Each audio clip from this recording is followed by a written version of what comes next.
അവളെന്നെ തേച്ചിട്ട് പോയി. ആകെ നാണക്കേടായി. ഇതുപോലൊരു വിഷമം എനിക്കില്ലേ. നിന്റെ അടുത്ത് ഞാൻ അന്നേ ഗണിച്ച് കുറിച്ച് പറഞ്ഞതാണ് ഈ പെണ്ണ് നമുക്ക് സെറ്റ് ആവൂല. നീ ചുമ്മാ ഇരുന്നാണ്. ഒന്നത് മനുഷ്യ ഭ്രാന്തർത്തിക്കും എൻ്റെ ഇടയെ കൂടെ. ഇതാടാ സന്തോഷേ, എന്തോറ്റി? അവളെന്നെ തേച്ചിട്ട് പാളിയാ. ശരിക്കാണെങ്കിൽ ഇതുപോലെ നാണക്കേടില്ല. ഇതൊക്കെ എന്തൊരു നാണക്കേടാ. നമ്മളെ മണിയണ്ണന്റെ മരിച്ചിനിവളല്ലേ, ഇതിനൊക്കെ ഞാൻ വെളുപ്പാങ്കാലത്ത് ഒരു 6:30 മണിക്ക് പോയിരുന്നു. അങ്ങേരെ അത് കണ്ടിട്ട് അവിടെ നാട്ടുകാരെല്ലാം വിളിച്ചു കൂട്ടി അവരെ മുമ്പ് ഞാൻ കിടന്ന് ഉരുവ കൊണ്ടല്ലേ. ഓ, അതൊക്കെ വെച്ചുകൊണ്ടേ ഇത് നാണക്കേടാ. നീ അതൊക്കെ വിടളിയാ. ഇവ ആ പെങ്കൊച്ചിനെ പ്രപ്പോസ് ചെയ്ത രീതി നിനക്ക് അറിയാമോ? പട്ടി അവരാണ് പറയണ. അവളെ കൈ വിരൽ പോലും ഞാൻ തൊട്ടിട്ടില്ല. ചുമ്മാ ഇരിക്കണ്ട. നീ അവളുടെ ഇഷ്ടമാണെന്ന് പറഞ്ഞില്ലേ, അതാണ് അവ ഇംഗ്ലീഷിൽ പറഞ്ഞത്.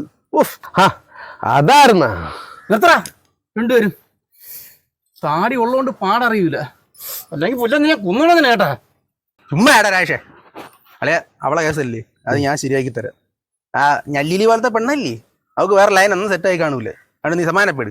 എടാ ഇപ്പം ആദ്യം ആ കൊച്ചിൻ്റെ ഇഷ്ടമാണെന്ന് പറയാൻ പോയപ്പോഴേ ഞാൻ ഗണിച്ച് കുറിച്ച് പറഞ്ഞതാണ് ഈ പെണ്ണ് അവന് സെറ്റ് ആവൂലെന്ന്. ഇപ്പോഴും ഞാൻ പറയാണ് ഈ പെണ്ണ് അവന് സെറ്റ് ആവൂല. അവ ആദ്യം ഇഷ്ടം പറയാൻ പോയപ്പോഴും നീ പറഞ്ഞ് നടക്കൂലെന്ന്, ഇപ്പോഴും നീ പറഞ്ഞ് നടക്കൂലെന്ന്. ആന്താ നടക്കാത്ത? അതളിയ 6 വർഷമായിട്ട് അവൾ എന്നെയാണളിയാ സ്നേഹിച്ചുകൊണ്ടിരിക്കുന്നത്. എങ്ങനെ ഇരിക്കുന്നു?